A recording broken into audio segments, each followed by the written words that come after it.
One day, a young girl named Mary and her mother inherited the house from a distant relative who had passed away. The house had an air of mystery about it, with its creaking floors and long-forgotten corners.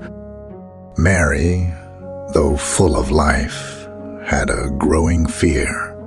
She was terrified of her room, a dark space on the second floor with faded wallpaper and a vintage bed. Every night she would lie with her mother until sleep claimed her, and then her mom would gently slip out of the room for the night. One moonlit evening, Mary's mother followed the usual routine, lying with Mary until her breathing grew slow and steady. As she moved, Mary awoke, her eyes wide with fear. Mother hushed her gently and tucked her in, promising that everything would be all right.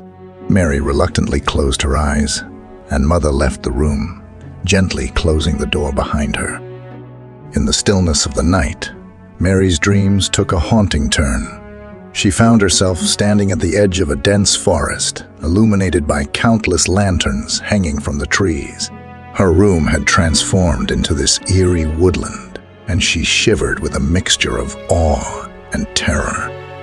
Mary's gaze was drawn to her closet door, which was now wide open. A creeping sense of unease settled over her, and she instinctively turned away from the door, her back facing it.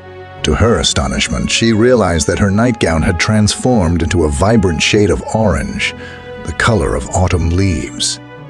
A shiver ran down Mary's spine as a tall, thin figure emerged from the darkness within the closet. The figure wore a black top hat that obscured his dead white face.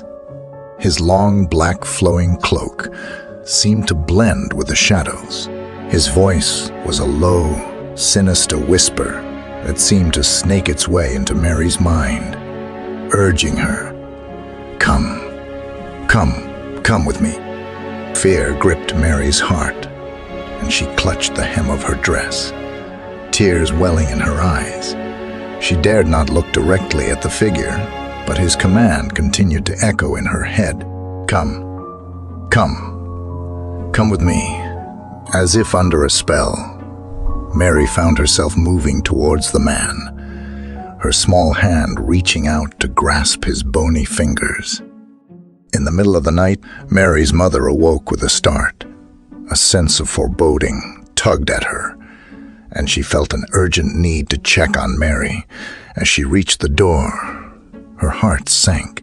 The door was ajar, and a chilling breeze ruffled the curtains. Her eyes widened as she stepped inside.